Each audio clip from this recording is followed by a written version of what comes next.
लाभ और पूजादि की कामना रखना तो उचित नहीं है। इस कामना से रहित होकर तपश्चरण और स्वाध्याय आदि किया जाना चाहिए। जगत में जो जीव अपने बड़प्पन की चाह रखते हुए इन चीजों का अंगीकार करते हैं, समझिए आप वे जीव फल लगने से पहले ही फूल तोड़ने का कार्य करते हैं। ऐसा उदाहरण दिया गया था और इसलिए कहा कि जिस तपश्चरण स्वाध्याय आदि के माध्यम से स्वर्ग मुक्ति आदि की प्राप्ति हो सकती है, उस तपश्चरण को और स्वाध्याय आदि को वर्तमान के थोड़े बहुत यश प्रतिष्ठा में गंवा देना योग्य नहीं है। इस प्रकरण के पश्चात अब नया प्रकरण प्रारंभ करते हैं। तप और श्रुत का वास्तविक फल, ये भी पढ़ लिया था अपन ने पढ़ लिया था कि इसका जो वास्तविक फल है वो वास्तविक फल तो विषय कषायों से छूटना है, कषायों का अभाव करना है, या समझिए आप उपशम भाव कहा गया है। शास्त्र स्वाध्याय का वास्तविक फल तो क्या कहा है? उपशम भाव। कषायों की कमी हो, मंदता हो, अभाव हो, परिणामों में निर्मलता हो, यही वास्तव में इस प्रकरण का सार और प्रकरण का फल है, वास्तविक फल। हाँ, यदि कोई जीव भोजनादि के लिए, धनादि के लिए शास्त्र स्वाध्याय आदि करते हो तो उनके लिए तो कह दिया है कि वे तपस्वी होकर के भी लौकिक जनों के समान है। तो कहा कि यदि आपको धनी कमाना था, यदि आपको संग्रह करना था, पैसा इकट्ठा करना था, तो घर बार क्यों छोड़ा? जैसे जवाब दिया ना शुभचंद्र ने भर्तरी को कि तेरे को यदि सोना ही चाहिए था तो घर में सोने की कमी थी क्या अपने पास? अपने पास में घर में कितना सोना था, कितना स्वर्ण था? राजा थे, राजकुमार थे, तो राजकुमार होते हुए धन वैभव संपत्ति की कमी नहीं थी। माने हमने तो सुख के लिए उस सब को छोड़ा था और तूने वो सब छोड़ करके भी अपने जीवन के 12 वर्ष उस सोना बनाने के लिए बर्बाद कर दिए। क्या मिल गया, क्या हासिल हो गया? यही बात यहाँ कहना चाह रहे हैं कि नौकरी करता तो ज्यादा अच्छा था, व्यापार करता तो ज्यादा अच्छा था। फिर प्रश्न किया, यहाँ तर्क उठाया कि नहीं देखो, यदि मैं व्यापार आदि करता तो उसमें ज्यादा पाप होता, और मैं ये करके धनादि का संग्रह करता हूँ विषयों की प्राप्ति के लिए, या समझिए आप तपश्चरण करके जगत जनों से यदि मैं धन संग्रह करता हूँ तो उसमें पाप कम लगता है। उसमें कहाँ पाप होता है? मैंने तो पाप किया नहीं। बिजनेस करने में, फैक्ट्री लगाने में कितना पाप होगा? तो मैंने तो वो पाप किया नहीं। मैंने तो जगत के जीवों को उपदेश, एक प्रवचन किया और पैसों का ढेर लग गया। एक ही व्याख्यान में ऐसा लोगों को संबोधन किया और इस तरह से प्रतिपादन किया कि लोगों ने, मैंने कुछ नहीं किया, अपने आप ही लोगों ने लाला करके समर्पित कर दिया। तो लोग पाप करके कमाते हैं, मैंने बिना पाप किए हुए कमाया, तो ये तो अच्छा ही हुआ ना, उससे तो अच्छा है ये काम। यहाँ शिक्षा ये दी थी कि यदि तुझे कमाना है तो व्यापार कर ले, तो ये कह रहा है व्यापार में हिंसा विशेष होती है और इसमें हिंसादिक पाप नहीं होते, इसलिए ये उपाय ज्यादा अच्छा है। फिर उसका समाधान करते हुए कह रहे हैं कि व्यापार में बाह्य में हिंसा होती हुई विशेष दिखाई देती है और इस कार्य में अंतरंग में कषाएं विशेष होती हुई दिखाई देती है, उसका भान नहीं। क्या जवाब दिया? व्यापार आदि में बाह्य पाप विशेष दिखते हैं और इस उपाय में अंतरंग पाप बहुत होता है। ठीक है, इसलिए अकेले बाह्य पाप की बात न सोचें, अंतरंग पाप के बारे में भी विचार करें। विषयों की अभिलाषा से तो अनर्थ होता है, ये बात आगे कहना चाहते हैं। पंचेंद्रिय विषयों की यदि अभिलाषा है तो उससे कोई सार्थक काम नहीं होने वाला है, तो अनर्थकारी है। तो क्या प्रयोजन की सिद्धि हो जाएगी? किंचित प्रयोजन की सिद्धि तू समझता है, क्षणिक आनंद और अच्छा मानता है, लेकिन ये तो अनर्थकारी है, घोर पाप बंधन का कारण और अधोगति का कारण है। यहाँ कोई पूछता है कि श्रृंगार सहित लोक को देखकर जीवों विषयाभिलाषा होती है, जीवों को। अतः विषय कषायों को जीतने का उपाय क्या है, इस प्रश्न का उत्तर आगामी शब्द में क्या कह रहे हैं। हम यदि श्रृंगार सहित लोक को देखें तो जीवों को विषयों की अभिलाषा होती है। श्रृंगार सहित लोक के कई अर्थ लगाए जा सकते हैं। श्रृंगार सहित लोक के जगत जन भी श्रृंगार सहित, और श्रृंगार का अर्थ सजा हुआ। श्रृंगार माने सजा हुआ और लोक माने दुनिया। तो चित्त को आकर्षित करते। 10 लक्षण पर्व के समय मंदिर सजा दिए जाते हैं, बाद में सजावट कर दी जाती है। शादी विवाह आदि के प्रसंगों पर अनेक प्रकार से सजावट की जाती है चित्त को आकर्षित करने के लिए। या समझिए आप, इसके अलावा और भी जहाँ जहाँ इस तरह से आकर्षक स्थान बाहर में सजाया हुआ और सुंदर दिखने वाला, जगत में प्राकृतिक सौंदर्य से युक्त जो क्षेत्र दिखाई देते हैं, वे क्षेत्र हमारे चित्त में आकर्षण उत्पन्न करते हैं। तो ये कह रहे हैं कि श्रृंगार सहित लोक को देखकर जीवों को विषयाभिलाषा होती है। हमें मतलब हम क्या करें, देखा हमारे को राग भाव उत्पन्न हुआ। मैं देखो जितने एग्जीबिशन लगती हैं, समझ लो आप, मेले लगते हैं, ऐसी जगहों पर जो लगने वाली स्टॉल है, जो लगने वाली दुकानें हैं, वो आकर्षण उत्पन्न करने के लिए उनको सजाते हैं। अच्छे बैनर लगाएंगे, अच्छे पोस्टर लगाएंगे, अनेक प्रकार के ऐसे सुंदर सज करके खड़े रहेंगे और आपको बुलाएंगे, बिठाएंगे, समझाएंगे, अपने प्रोडक्ट की जानकारी देंगे। वो सब क्या है, लुभावनी चीज आकर्षित करने के लिए। तो मैं क्या करूं, तो उसने ऐसा दिखा रहे थे वो लोग, तो हमारे को मन हुआ अपन भी खरीद लाए। फिर घर लाने के बाद में मालूम चला ये क्या शाला ले आए। ऐसा होता है ना।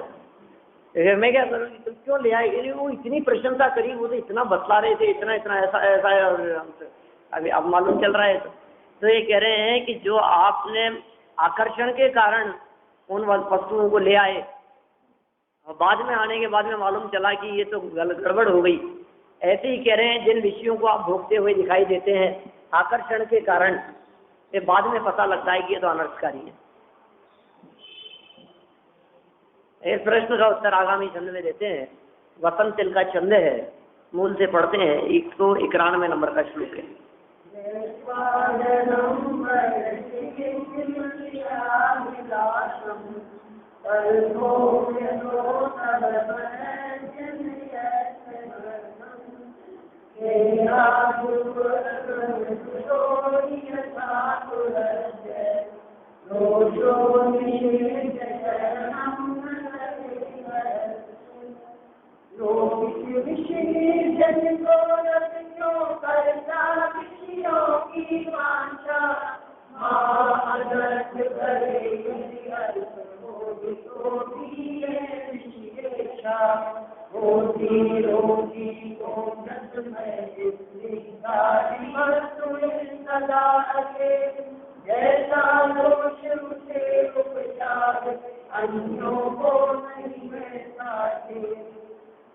क्या कह रहे हैं, अर्थ देखिए। हे भव्य, तो लोगों को श्रृंगार सहित देखकर विषयाभिलाषा क्यों करता है? कैसी बात कह रहे हैं? तू करता है, वे विषयाभिलाषा उत्पन्न नहीं करते। तो जगत की वस्तुओं को देख करके अपने चित्त में आकर्षण और विकार भाव उत्पन्न करता है। तो अच्छी वस्तुओं को देख करके तेरे मन में लोभ लालच उत्पन्न होता है, चोरी का भाव तेरे मन में आया है। उन वस्तुओं ने नहीं कहा कि हे जीव तू इधर से गुजर रहा है, मुझे चुरा ले। जगत की वस्तुओं ने तो ऐसा नहीं कहा कि अरे अरे तुम मुझे चुराते क्यों नहीं हो। तो फिर क्यों चुराया है, कि तेरे ही चित्त में ऐसा आकर्षण उत्पन्न हुआ है। ये कह रहे तू क्यों करता है ऐसा। यह अल्प विषयाभिलाषा भी तुझे महाअनर्थकारी है। जैसे रोगी को दूध, दही, घी आदि का किंचित भी सेवन अयोग्य आचरण है और वह उसे जैसा दोष उत्पन्न करता है वैसा और लोगों को नहीं करता, निरोगी को दोष उत्पन्न नहीं करता। माने समझिए आप, जो अभिलाषी है ना, माने जो रोगी है उसको उत्पन्न करता है, और जो रोगी नहीं है उनको लिए वो हानिकारक नहीं। इसी तरह कह रहे हैं तेरे चित्त में विकार उत्पन्न होता है इसलिए जगत की वस्तुएं तुझे आकर्षित करती हैं, और जिनके चित्त में विकार नहीं होता ऐसे व्रती और संयमी जीवों को के चित्त में मतलब उनको आकर्षण भी नहीं लगता, वो जगत की वस्तुओं को देख करके आकर्षित भी नहीं होते, वे उससे दोषी भी नहीं होते, उन क्षेत्रों में जाना उनके लिए अनर्थकारी भी नहीं है। देखो सब तरह के लोग हैं दुनिया में, लेकिन दो तरह के लोग प्रसिद्ध हैं, एक वैरागी और एक विषयानुरागी। दोनों ही व्यक्तियों को यदि किसी एक क्षेत्र पर ले जाया जाता है तो बाह्य विषयों को देखकर वैरागी उत्पन्न होता है उसके हृदय में, और विषयानुरागी उसके प्रति आकर्षित होता है। तो ये कह रहे हैं अब इसमें विषयों का क्या दोष है? तेरे अंदर में रोग है इसलिए वे ही पदार्थ तेरे लिए अनर्थकारी होंगे, और तेरे अंदर में दोष न हो तो वे ही पदार्थ तेरे लिए अनर्थकारी न हो। अंदर में यदि चित्त में विकार हो तो खीर हलवा खाता हुआ अत्यंत पाप बांधे, और अंदर में वे उसके प्रति अभिलाषा न होवे तो मुनिराज खीर हलवा खाते हुए भी वे अनर्थकारी न हो उनके लिए। मुनिराज भी मेवा मिष्ठान खीर खावे, हलवा खाए, तो हम भी खाएं। बोलो कौन व्यक्ति खा रहा है उसके ऊपर निर्भर कर रहा है ना। जिसके अंदर में रोग है वो सेवन करेगा तो उसके लिए अनर्थकारी होगा, और जिसके रोग नहीं है उसके लिए अनर्थ नहीं होगा। तो दूध, दही, घी साहब ये तो खा रहे हैं कि अरे वे निरोगी है, वे खाएं तो कोई दिक्कत नहीं है, कि मैं खाऊं तो तू रोगी है, तू खाएगा तो मरेगा। कैसी बात करते हो, ऐसा भेदभाव क्यों करते हो कि रोग मिटा ले, हमें कोई ऐतराज नहीं। तो अंदर से अभिलाषा वाला जो रोग है, इच्छाओं वाला, तृष्णा वाला, विकार वाला, वो अंतरंग का रोग मिट जाए फिर हमें कोई ऐतराज नहीं है। तो राजमहल में जाना, चाहे मेवा मिष्ठान मिले तो उसे भी खाना, लेकिन खाना चाहिए क्या, वो खाना अच्छा है, मुझे अच्छा लगता है, ये बात हृदय में हो तो पापी है। चल नहीं बस ये पॉइंट याद करना चाहते हैं। देखिए आगे भाव सब सरल सरल बातें हैं, इसलिए मन ऐसा होता है कि ये जो है ना, जो चल रहे हैं ना, तो अपन निपटाएं और चलाएं फिर कुछ और नया ग्रंथ। देखिए भावार्थ, कोई विशेष बात आएगी तो अपन चर्चा करेंगे, और वैसे इससे ज्यादा और कोई मार्मिक बात इनमें है नहीं, है ना, जितनी अपन चर्चा कर रहे हैं। लेकिन जितनी कही गई है वो भी इतनी मार्मिक तो है ही कि वो जीवन में अपनाने योग्य है। तो ज्यादा बोलने में रिपीटेशन ही ज्यादा होता है। 186 देखिए भावार्थ। अज्ञानी जीव श्रृंगार आदि सहित लोगों को देखकर विषयों की वांछा करते हैं, परंतु तू कदाचित मत कर। क्या कह रहे हैं? अज्ञानी तो देख करके वांछा करते। देखो जो चीज अच्छी देखता है, काश मेरे पास भी ऐसी हो, आज मेरे को भी ये चीज मिल जाए, ऐसी गाड़ी तो अपने पास भी होनी चाहिए। तो जब है यार क्या, हाँ चित्त आकर्षण दिखाई देता है उसके हृदय में। ये कह रहे हैं कदाचित तू मत कर, तो ऐसा काम मत कर, क्योंकि ये जरा सी अभिलाषा तो ये महादुख का कारण है। जिस प्रकार चिकनी वस्तुओं के सेवन से रोगी का रोग बहुत बढ़ जाता है, इसलिए उसे उनका सेवन नहीं करना चाहिए, उसी प्रकार विवेकियों को भी विषयाभिलाषा करना उचित नहीं है। देखो विषय होना अलग बात है, विषय मिल गए हैं पूर्व पुण्योदय से वो अलग बात है, और उनके प्रति चित्त में होने वाला आकर्षण वो अलग बात है। तो यहाँ सामग्री के त्याग करने की बात नहीं कर रहे, तो भूमिका अनुसार होगा जैसा भी होगा, लेकिन होते हुए भी उसके प्रति आकर्षण न हो, उसकी अभिलाषा न हो, उसके प्रति तीव्र आसक्ति न हो। तो आसक्ति तोड़ाने की बात कर रहे हैं यहाँ। बस विवेकियों को भी अभिलाषा करना उचित नहीं है। जो समझदार पुरुष हैं वे उनके प्रति चित्त में आकर्षण न रखें। विषयों का दोष जानकर भी उनके सेवन में आश्चर्य। अब देखो, जो व्यक्ति ये जानता है कि इसके सेवन करने से मैं मर जाऊंगा और फिर भी खा रहा है, आश्चर्य होता है। डॉक्टर ने मना कर दिया, मान लो कि आप मीठा खाओगे तो मर जाओगे, तो बहुत ज़्यादा है आपकी डायबिटीज, आप तो बिल्कुल बंद कर दो, तो लिक्विड में तो लेना ही नहीं है, और फिर भी खाता है, मरेगा जान। आश्चर्य होता है हमारे को, फिर कर कैसे रहा है। जिस व्यक्ति को बता दिया गया इधर मत जाना, कुछ हुएगा तो करंट लगेगा, और फिर भी वो उधर जाता है, देखो तो सही एक बार, अरे नहीं क्या फर्क पड़ता है, होगा तो देखी जाएगी। हम कोई डरते थोड़ी ने,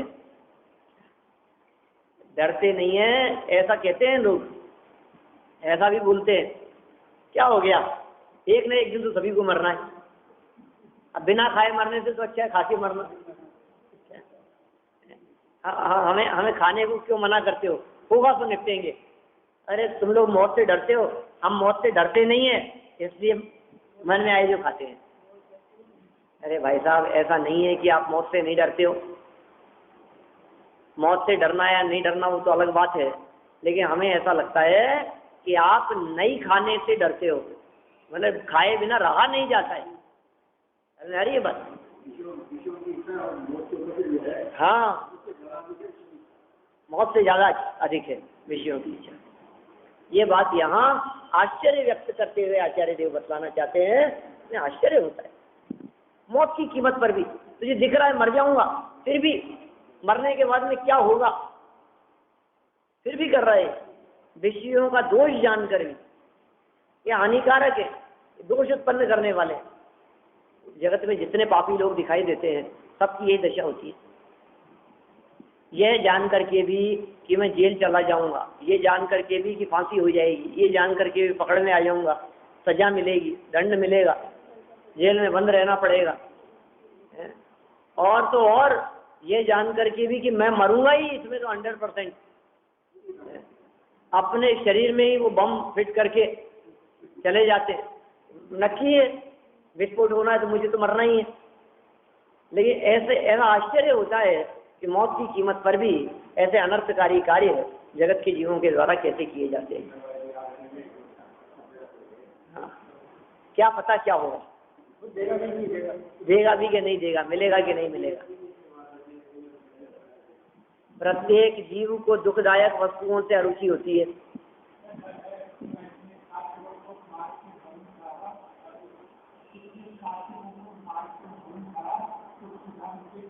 जन्नत मिलेगी, सही बात है।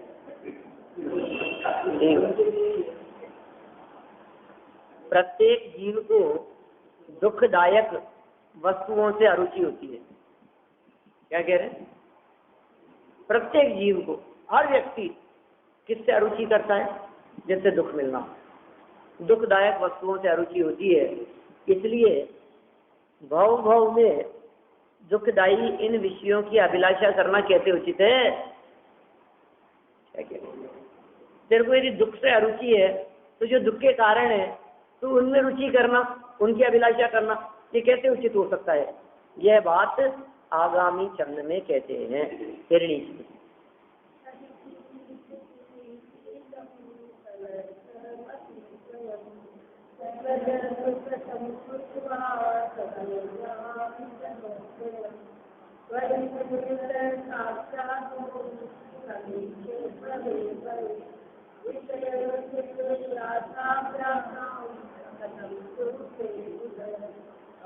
विषय में अनुरागी नारी सचता सचता एक बार भी सुन लेता है, यदि मैं उसकी खोटी जात दोष देता विषयों के अनुभव में तो भी विषय रूप विषमिश वो भोजन का क्यों मेरा स्वाद। कितने सुंदर इन्होंने बात कह दी है। अर्थ देखिए नीचे, जिस प्रकार कोई पुरुष अपनी अत्यधिक प्रिय स्त्री का दुराचार सुनकर उसे तत्काल स्वयं छोड़ देता है, छुड़ाना नहीं पड़ता है। प्रिय स्त्री का समझिए, प्रिय मित्र का समझिए, जिससे विशेष अनुराग करता है, उसके बारे में पता लग जाए कि अरे इसका जो ये अनुराग दिखाई देता है, ये अनुराग नहीं, ये तो धोखा है, इसकी तो ये चाल है मेरे को फंसाने के लिए, मुझे कष्ट पहुंचाने के लिए, वो तुरंत उसका त्याग कर देता है। ठीक है ना, रावण ने विभीषण का त्याग कर दिया। आस्तीन का सांप है, हमें जैसे ही पता लगा किसी के बारे में, अरे अरे जिनको हम अपना समझ रहे थे, जिनको अपन अपना घनिष्ठ मित्र समझ रहे थे, आज मालूम चला कि ये हमारे घनिष्ठ मित्र नहीं है, ये तो हमारे शत्रु ही हैं। तत्काल उसका त्याग कर देता है, उसे समझाना नहीं पड़ता है कि इनके प्रति अनुराग छोड़। उसी प्रकार आत्म कल्याण में सावधान विवेकी पुरुष विष मिश्रित भोजन के समान। देखो एक उदाहरण तो पहले ऊपर दिया और फिर उसी प्रकार कहकर के इसमें भी उदाहरण दे रहे हैं। आत्म कल्याण में सावधान जो हो गए हैं, ऐसे विवेकी पुरुष, आत्म कल्याण में सावधान विवेकी पुरुष क्या करते हैं? जहर मिले हुए भोजन के समान। जहर मिले हुए भोजन को कौन कौन खाना चाहेगा? हाथ खड़ा करें। कौन होगा ऐसा मूर्ख? कोई नहीं होगा। अरे जिस भोजन में जहर मिला है ये बात पता लग जाए क्या, उसका छूना दूर की बात है, तो यदि कदाचित मुंह में चला गया हो तो मुंह से बाहर निकाल दे। कदाचित मालूम चल जाए ना कि ये जो खाया है इसमें जहर था, तो बोलो अब कोई बात नहीं, अब जो खा लिया तो ठीक है, वापस निकाल देता है व्यक्ति। लोग ऐसे दिखते हैं ना आपको, अब कोई बात नहीं, अब आलू अब जो खा लिया तो खा लिया, कोई बात नहीं, अब मुंह में गया हो तो जाने दो, हैं अब आगे नहीं खाएंगे। कैसी बात कर रहा है? मुंह में चला कैसे गया तेरे? ऐसा कैसे हो गया? हाँ, यहाँ ये मालूम चले ना कि जहर है, अनर्थकारी है, तो पेट में से निकाल देता है बाहर। कह रहे हैं विष मिश्रित भोजन के समान, ये तो उदाहरण दिया है, जहर मिले हुए भोजन के समान। समझदार और विवेकी पुरुष विषयों का भाव भाव में दोष देखकर उनका सेवन कैसे करेंगे? पंचेंद्रीय विषयों का दोष दिखाई देता है भाव भाव में, पंचेंद्रीय विषय सेवन का फल दिखाई देता है। हमें जगत के वे जीव दिखाई देते हैं जो भोगों के फल में मर करके नरक चले गए और नरक में सागरों पर्यंत आयु भोग रहे हैं। हमें दिखता है क्या क्या भोगा था और कितना काल तक एक एक क्षण का फल मिलेगा। जरा उसका कैलकुलेशन करके देखो तो दिमाग चकरा जाता है। ब्रह्मदत्त का प्रसंग सामने है ना, 700 वर्ष की आयु थी ब्रह्मदत्त चक्रवर्ती की, मात्र 700 वर्ष।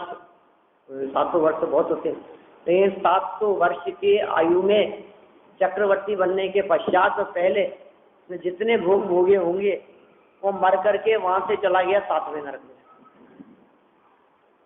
चक्रवर्ती था ना, 6 खंड की युवती को भोगने वाला, मर करके गया 7वें नरक में।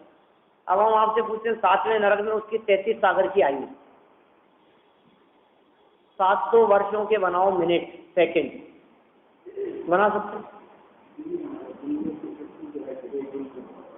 700 वर्षों के दिन सीधे सीधे दिन बनाने में तो क्या 365 से गुना करना है? अब जितने दिन बने उन दिनों का भाग दो आप 33 सागर में, तो आपको लगेगा एक एक दिन, एक एक मिनट, एक एक सेकंड के भोग का फल माने असंख्यात वर्ष है। 1 सेकंड के भोग का फल असंख्यात वर्ष तक नरक की वेदना है। अब आप जरा कल्पना करो, यहाँ तो सेठ जी का स्वर्गवास हो गया और चंदन की लकड़ियों में जलाया जा रहा है। यहाँ चंदन की लकड़ियों में उसका शव जला रहे हैं और वहाँ अग्नि में तपाया जा रहा है, कढ़ाई में तला जा रहा है, तो चालू हो गया वहाँ काम। सोचो आप कैसी दशा है। यहाँ तो हम सोच रहे हैं कि अरे अरे क्या हुआ, और वहां तो डंडे पड़ना चालू हो गया, करोड़ों बिच्छू काट रहे हैं। माने यदि ये विषयों के फल का पता लग जाए इन जीव को, तो फिर उनके प्रति आकर्षित नहीं हो सकता है। भोगों का पता तो लगे हमारे को एक बार, हम सोचते ही नहीं है, उसके बारे में विचार ही नहीं करते हैं। हमें तो वर्तमान भाव दिखाई देता है, भविष्य के बारे में सोचता कौन है।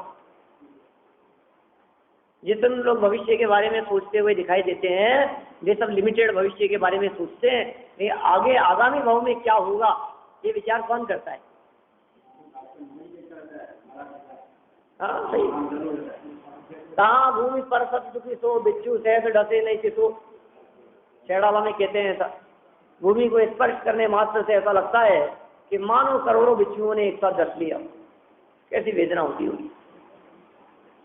सबकी हालत यही है, मरने के बाद में आगामी भाव में क्या होगा तो धरा रह जाता है। यहाँ का ही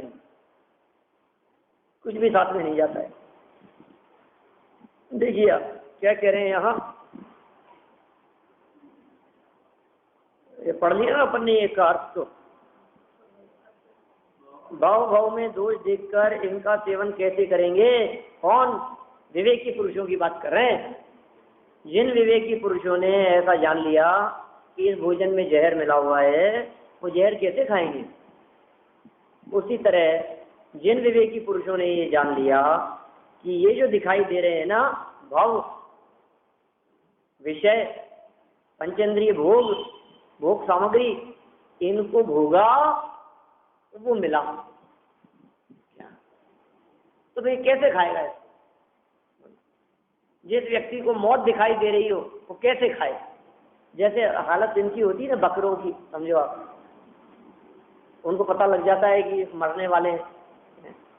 ये जो है ना, ये संप्रदाय वाले लोग, ये लोग ईद मना रहे हैं क्या, और हमें पकड़ करके ले जा रहे हैं, वो खूब खिलाते हैं उसको क्या, तो उसको पता है कि मैं मरने वाला हूँ।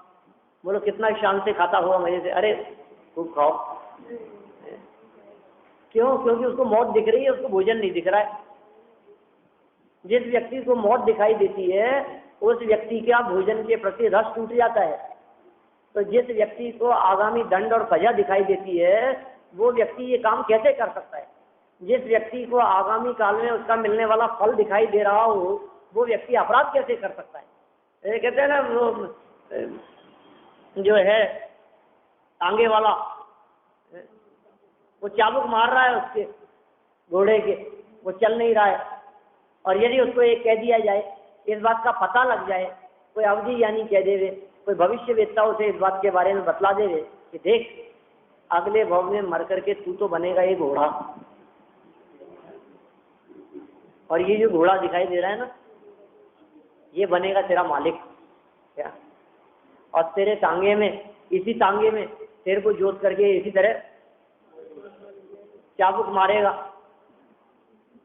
बोले ऐसी बात का जिस व्यक्ति को पता लग जाए मेरे साथ ऐसा होना है, अब ऐसा तो नहीं कह सकते हम कि वो मारना बंद कर देगा, लेकिन इतना जरूर है कि जब जब मारेगा हाथ में ढीलापन जरूर है। ऐसा लगेगा जैसे मेरे ही चोट लग रही हो। माने उसे इस बात का पता लग जाए कि मैं जो ये कर रहा हूँ क्या, इसका फल मेरे को ऐसा मिलने वाला है, वो फल के बारे में विचार करे तो वो ऐसा काम क्यों करे। टोडरमल जी ने लिखा इस प्रकार का, यहाँ भी लिख रहे हैं। माने ये व्यक्ति यदि पाप कर्म के फल के बारे में विचार कर लेवे तो पाप ही क्यों करे। इसके दिमाग में ये बात आ जाए कि इस क्रिया का फल क्या होगा, इन भावों का फल क्या होगा, ये जो विचार परिणाम हो रहे हैं इसका फल मुझे क्या मिलेगा, इस बात का यदि ये व्यक्ति विचार कर लेवे तो फिर ये पाप नहीं कर सकता। इसके मन में पाप भाव नहीं आ सकता, इसके मन में चोरी करने का भाव नहीं आ सकता। ऐसी बात यहाँ कह रहे हैं, भावों में दोष देखकर। अरे वर्तमान के विषयों का फल वर्तमान में तो मिलता ही है पाप रूप, और भविष्य में भी इसका फल मिलता है। भविष्य में मिलने वाले फल को वर्तमान में, ये इसको पिक्चर दिखने लगे आगामी काल की अपनी, क्यों ऐसा हो रहा है मेरे साथ में। किसी व्यक्ति को सपने में भी अपने साथ में ऐसा होता हुआ दिखाई देता है, अनर्थ होता हुआ, उसमें भी डर जाता है। पाप नहीं करता है, घबराता है उससे। दोष देखकर उनका सेवन कैसे करेंगे, अर्थात निष्कर्ष दिया है बिल्कुल नहीं करेंगे। ये पाप नहीं करेंगे, ये फंसेंगे नहीं उसमें। देखिए भावार्थ, जिस प्रकार किसी को स्त्री से अत्यधिक प्रेम हो,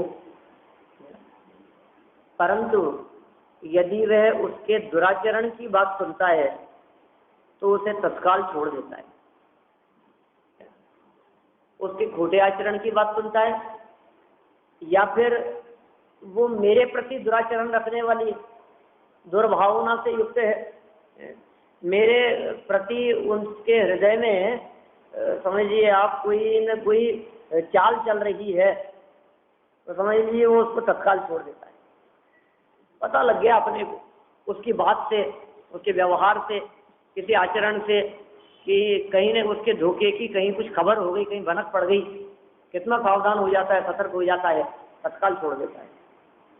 उसी प्रकार पंडित, हम पंडित थोड़ी न विवेकी, या कहो हम विवेकी थोड़ी न,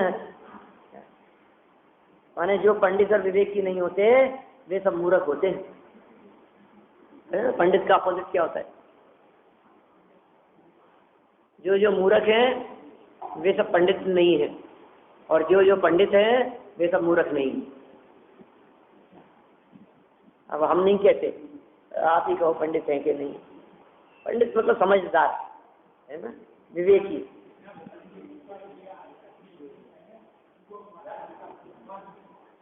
पढ़े लिखे से मतलब नहीं है, जो समझदार है, विवेकी है, समझ जिसके हृदय में उसकी बात करना है। तो आत्मार्थी जन, आत्मार्थी, आत्म मतलब स्वयं, और अर्थ मतलब प्रयोजन, अपना प्रयोजन जानता हो वो आत्मार्थी, प्रयोजन की बात करता हो। ऐसे लोग भाव भाव में विषयों का दोष देखकर विषयानुरागी कैसे होंगे? सर्वथा नहीं होंगे। जैसे विष मिश्रित भोजन मीठा तो लगता है, राम मैं क्या करूं, मेरे को अच्छा तो लग रहा है। ऐसे लोग मिल जाएंगे आपको बहुत दुनिया में। वो ये कहेंगे कि आप उनसे कहो कि आप गुटखा क्यों खाते हो, अच्छा लगता है। आप सिगरेट क्यों पी, अरे राम बहुत अच्छा लगता है। कि खराब है कि नहीं, खराब तो है, जानते तो हैं, लेकिन क्या करें, हमें तो चैन नहीं पड़ता, हमें तो अच्छा लगता है। मूर्ख, तेरे को ये नहीं दिखाई दे रहा, अनर्थ नहीं दिखाई दे रहा, सेवन करने में अच्छा लग रहा है, लेकिन है मीठा जहर। जहर तो है ही, और मीठा जहर है, प्राण हर लेता है, प्राणों को हरण कर लेने वाला है। वैसे ये विषय रमणीक लगते हैं, क्या इस प्रकार लगते हैं विषय रमणीक, रमण करने योग्य, रमणीय लगते हैं, परंतु अनंत भवों में प्राण हर लेते हैं। लगते तो बहुत अच्छे हैं, विषयों का आकर्षण तो बहुत अच्छा लगता है, ये मौज मस्ती ये सब अच्छी तो लगती है, लेकिन इनके फल में क्या होगा उस बात का ये जीव विचार नहीं कर पाता। इसका फल कैसा मिलेगा, एक बार उसके बारे में भी तो विचार करें। कैसी सजा मिलेगी, कैसा दंड मिलेगा? फल चाखन की बार भरे द्रग, जब फल भोगने का प्रसंग आता है तो मरी है मूर्ख रोए, मरता है मूर्ख रोता है। हम कहते हैं कि जिस समय कर रहा था ये पाप तो करता है हंसते हंसते, और फल आता है तो रोता है। यदि तू फल भोगते समय रोना नहीं चाहता हो तो पाप करते समय सावधान रहे, पाप मत कर। वर्तमान में पाप नहीं करेगा तो भविष्य में उसका फल नहीं भोगेगा। ये कह रहे हैं अनंत भावों में प्राण हर लेते हैं, ये अनर्थकारी कार्य हुआ है आज तक हमारे पास में। देखिए, इसलिए आत्महितकारी आचरण की ही प्रेरणा देते हैं। तो कैसा आचरण करें, कैसा व्यवहार होना चाहिए, हमारा जीवन कैसा होना चाहिए, उसकी प्रेरणा आगे देना चाहते हैं। यह जीव विषयों का अभ्यास करते समय कैसा होता है और इनका त्याग करते समय कैसा होता है, इसका वर्णन आगामी समय में करते हैं। शार्दुल की रीडिंग से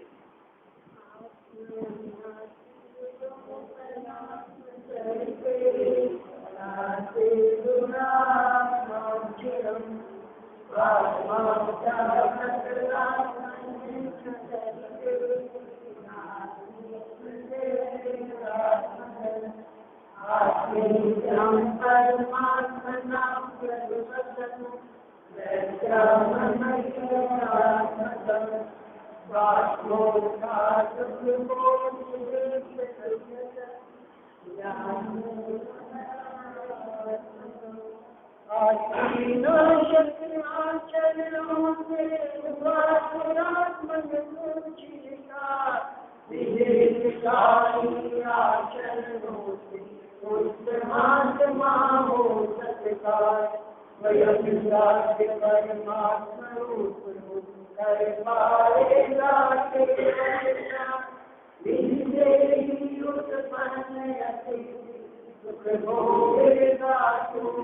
क्या बात कह रहे हैं।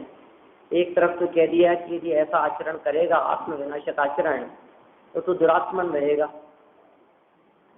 और अपना हितकारी आचरण करेगा तो उत्तम आत्मा हो जाएगा। तेरे को उत्तम आत्मा बने रहना है या तेरे को दुरात्मन है? तो क्या होना है तेरे को, तेरे हाथ में है।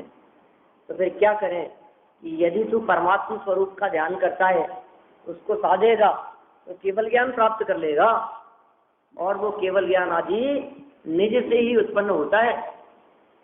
तो अतीन्द्रिय सुख को भोगेगा, तू भगवान बन जाएगा, परमात्मा बन जाएगा। माने बाह्य खोटे आचरण का त्याग कर, विषयाचरण का त्याग कर, सदाचरण को स्वीकार कर, निज हितकारी आचरण को अपना स्वयं परमात्मा स्वरूप है उसकी साधना कर, और केवल ज्ञान आदि प्राप्त करके अपने में ही उत्पन्न अतीन्द्रिय आनंद का उपभोग कर और बन जाए परमात्मा। ऐसा तो अर्थ कहते हैं, हे आत्मन, क्या कह रहे हैं, हे आत्मन, तो आत्मज्ञान को नष्ट करने वाले विषय कषाय आदि की प्रवृत्ति करके चिरकाल से दुराचारी हुआ है। आत्मा को संबोधन करके कह रहे हैं, आत्मज्ञान को तो नष्ट कर दिया,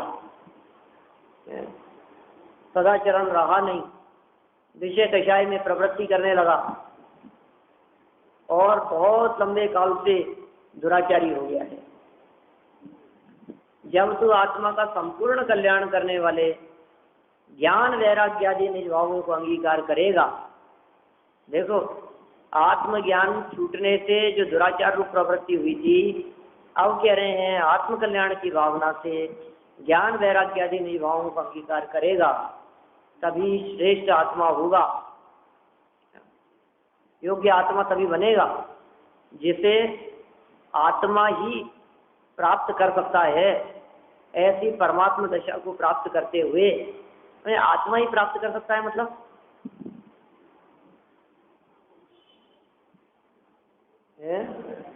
मैं ही प्राप्त कर सकता हूँ, माने अन्य उसमें नहीं है ये सामर्थ्य, अन्य द्रव्यों में, जीव द्रव्य में ही सामर्थ्य है। और आत्मा और जीव में क्या फर्क है? आत्मा कहने में अपनापन आता है, आत्मपना दिखाई देता है। एक बार मैंने की थी ऐसी चर्चा, ठीक है ना। आत्म अपनेपन से आत्म शब्द ख्याल में आता है, और जीव तो जीव है सामान्य। आत्मा होगा तभी ये आत्मा श्रेष्ठ होगा, परमात्मा दशा को प्राप्त करते हुए केवल ज्ञान स्वरूप होकर अपने से उत्पन्न आत्म सुख से शोभायमान हो जाएगा। सच्चे सुख से शोभायमान भी होगा, केवल ज्ञान की प्राप्ति भी करेगा, आत्मा के अतीन्द्रिय आनंद को भी प्राप्त करेगा। तो अपने शुद्ध भावों से अध्यात्म स्वरूप में विराजमान हो जाएगा, अपने स्वरूप में। तो कुल मिलाकर के छोटे भावों के त्याग की बात कर रहे हैं और सदाचरण को अपनाने की बात कर रहे हैं, और कह रहे हैं कि इससे ही तू बहिरात्मा से अंतरात्मा होकर परमात्मा बन सकता है। ये उपाय है। भावार्थ और पढ़ लेते हैं, क्या लाएंगे। जब तक तू बहिरात्मा है, बहिरात्मा जानते, आत्मा तीन प्रकार की होती है, आत्मा के तीन भेद हैं, बहिरात्मा, अंतरात्मा और परमात्मा। अवस्था की अपेक्षा से आत्मा के तीन भेद हैं, बहिरात्मा, अंतरात्मा और परमात्मा। तो ये कह रहे हैं जब तक तू बहिरात्मा है तब तक विषय कषायों के सेवन से दुराचारी है, और जब सकल कल्याण रूप ज्ञान वैराग्य आदि का आचरण करेगा तब अंतरात्मा होकर, माने तब अंतरात्मा हो जाएगा। विषय आदि के प्रति आसक्ति रहती है तो बहिरात्मा रहता है, ज्ञान वैराग्य आदि के आचरण के प्रति रुचि होती है तो अंतरात्मा हो जाता है। विषयों के प्रति आसक्ति और ज्ञान वैराग्य के प्रति रुचि, तो विषयासक्ति बहिरात्मा का लक्षण, और ज्ञान वैराग्य आदि की रुचि हुई और अपने आत्मस्वरूप को जाना पहचाना लीन हुए, यह अंतरात्मा का लक्षण। और परमात्मा पद प्राप्त करेगा और केवल ज्ञान रूप होकर अनंत सुख में निश्चल होकर बैठेगा। इस तरह से बहिरात्मता हे जान तजी अंतर आत्म हुए और परमात्म को जाए निरंतर जो निशान। बहिरात्मापन त्याग करके अंतरात्मा होकर और परमात्मा बन जाए और निश्चल होकर के अनंत काल तक सत्य सिद्धालय में विराजमान हो गए। इसी भावना से अपन बात को यही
Thank you.